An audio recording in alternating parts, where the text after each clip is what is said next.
اسرائیل نے مغربی کنارے، مشرقی یروشلم، غزہ کی پٹی اور گولان پہاڑیوں پر قبضہ کر لیا۔ نکبہ وہ لمحہ تھا جب فلسطینی شناخت کو مٹانے کی کوشش کی گئی۔ حماس اور اسرائیل کے درمیان حالیہ جھڑپوں میں سینکڑوں جانیں ضائع ہوئیں۔ غزہ کی پٹی میں صورتحال ناقابل بیان ہے۔ یہ صرف ایک علاقائی تنازع نہیں ہے، یہ وقت کے ساتھ عالمی سیاست کا حصہ بن گیا ہے۔ امریکہ، جو اسرائیل کا سب سے بڑا حامی ہے، ہر سال اربوں ڈالر کی فوجی امداد فراہم کرتا ہے۔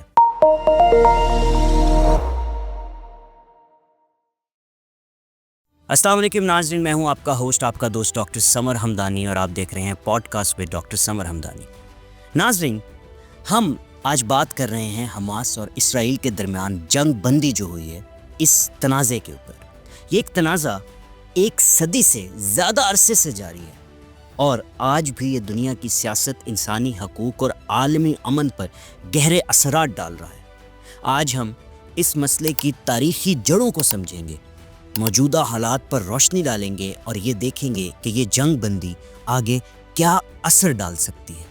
ناظرین، اس مسئلے کو سمجھنے کے لیے ہمیں فلسطین کی تاریخ میں واپس جانا ہوگا۔ 1917 میں برطانوی حکومت نے بلفور اعلامیہ جاری کیا، جس میں یہودیوں کے لیے فلسطین میں قومی وطن کا وعدہ کیا گیا۔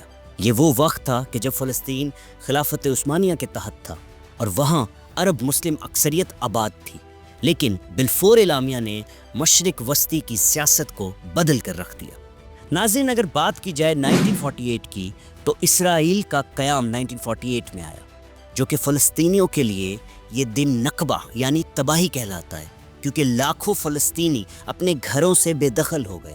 مشہور فلسطینی مورخ ایڈورڈ سعید نے کہا تھا، نکبہ وہ لمحہ تھا جب فلسطینی شناخت کو مٹانے کی کوشش کی گئی، لیکن یہ ان کی جدوجہد کی بنیاد بن گیا۔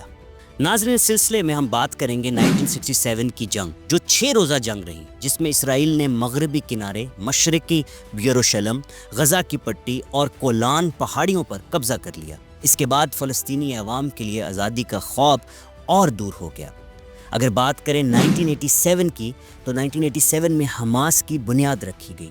یہ تنظیم فلسطین کی آزادی اور اسرائیل کے خلاف مزاحمت کی علامت بن گئی، لیکن اسرائیل کے ساتھ ہر تصادم نے عام فلسطینی عوام کی زندگیوں کو مزید مشکل بنا دیا۔ ناظرین، اگر ہم بات کریں موجودہ تنازع کی اور عالمی طاقتوں کے کردار کی، تو حماس اور اسرائیل کے درمیان حالیہ جھڑپوں میں سینکڑوں جانیں ضائع ہوئیں۔ غزہ کی پٹی میں صورتحال ناقابل بیان ہے۔ بجلی، پانی اور دوائیوں کی قلت نے انسانی بحران کو جنم دیا ہے۔ لیکن یہ صرف ایک علاقائی تنازع نہیں ہے، یہ وقت کے ساتھ عالمی سیاست کا حصہ بن گیا ہے۔ امریکہ، جو اسرائیل کا سب سے بڑا حامی ہے، ہر سال اربوں ڈالر کی فوجی امداد فراہم کرتا ہے۔ ایک رپورٹ کے مطابق 3.9 بلین ڈالر کی امداد اسرائیل کو دی گئی، اور دوسری طرف ایران، قطر اور ترکی حماس کی حمایت کرتے ہیں۔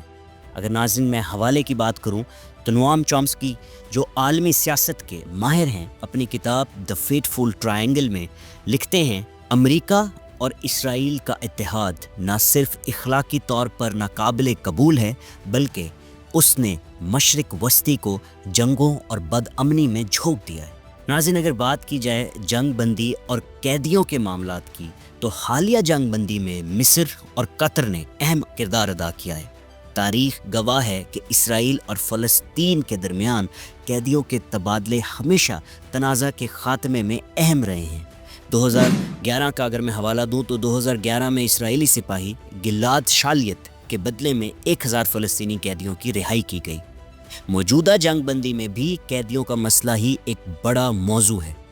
ناظرین، یہاں کچھ باتیں بتانا بہت ضروری ہے کہ جب بھی قیدی فلسطین کی گرفت سے جاتا ہے، تو وہ ہمیشہ یہ بتاتا ہے کہ فلسطین میں یا حماس کے مسلمانوں نے ان کے ساتھ بہتر رویہ اختیار کیا، جبکہ اسرائیل سے اگر کوئی قیدی واپس فلسطین کی طرف جاتا ہے، تو وہ بتاتا ہے کہ کس طرح جو انسانی حقوق ہیں یا ہیومن رائٹس جس کو کہتے ہیں، ان کی جو ہے وائلیشن کی گئی، قیدیوں کے اوپر ظلم کیا گیا اور ان کے ساتھ برتاؤ اچھا نہیں رکھا گیا۔ لیکن کبھی بھی عالمی میڈیا نے اس کے اوپر بات نہیں کی، نہ ہی اس کو رپورٹ کیا ہے، جبکہ اگر ایسا کچھ اسرائیلیوں کے ساتھ ہو جاتا ہے تو پھر عالمی میڈیا بھی ایکٹیو ہو جاتا ہے، ہیومن رائٹس بھی ایکٹیو ہو جاتی ہے اور اقوام متحدہ بھی ایکٹیو ہو جاتا ہے۔ اگر میں بالکل ریسنٹ واقعات کی بات کروں تو جب حماس نے قیدی ریلیز کیے ہیں اسرائیل کے یا ان کو چھوڑا ہے، تو ہمیں ایسے واقعات سننے کو ملے ہیں کہ قیدیوں نے بتایا کہ ان کے ساتھ بہتر برتاؤ کیا جاتا تھا، یا ان کے ساتھ ظلم یا ہیومن وائلیشن نہیں ہوتی تھی، یا ہیومن رائٹس کی وائلیشن نہیں ہوتی تھی۔ ناظرین، اگر اسی موضوع کو آگے بڑھایا جائے تو سب سے ضروری بات ہے کہ مستقبل میں اس کے کیا اثرات ہو سکتے ہیں۔